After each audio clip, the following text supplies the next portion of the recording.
Hello বন্ধুরা, তোমরা সবাই কেমন আছো? পয়সা খরচা করে বাজারের ক্রিম মেখেও কোনো উপকার পাচ্ছেন না, স্কিনের গ্লো নেই, তো এই উপকরণটি ব্যবহার করলে স্কিন একদম কোরিয়ানদের মতো হয়ে যাবে।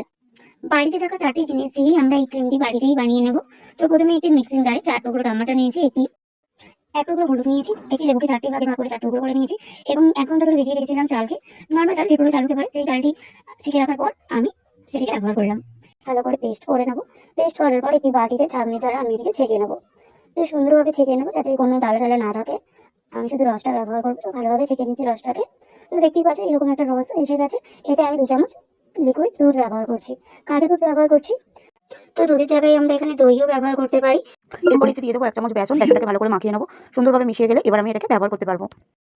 এবার আমি দেখাবো যে চাল ধোয়ার জলটা ছিল, সেই জলটা আমরা কি কাজে ব্যবহার করব।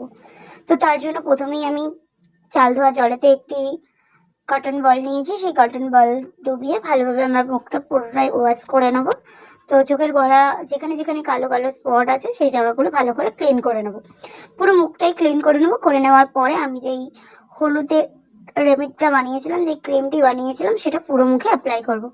তো সুন্দরভাবে ওটা মুখে আমি প্রথমে 5 মিনিট ঘষে নেব, ম্যাসাজ করব আলতো হাতে। ম্যাসাজ করার পর আমি পুরো মুখে মাখিয়ে নেব। এবার মাখার পর 10 থেকে 15 মিনিট অপেক্ষা করব যতক্ষণ না মুখটা শুকিয়ে যাচ্ছে। তো শুকিয়ে যাওয়ার পর এবার মুখটাকে ক্লিন করতে লাগবে। তার জন্য সিম্পল সাদা জল নিয়েছি, তাতে একটি কটন বল ভিজিয়ে সুন্দরভাবে আমি মুখটা মুছে নিচ্ছি।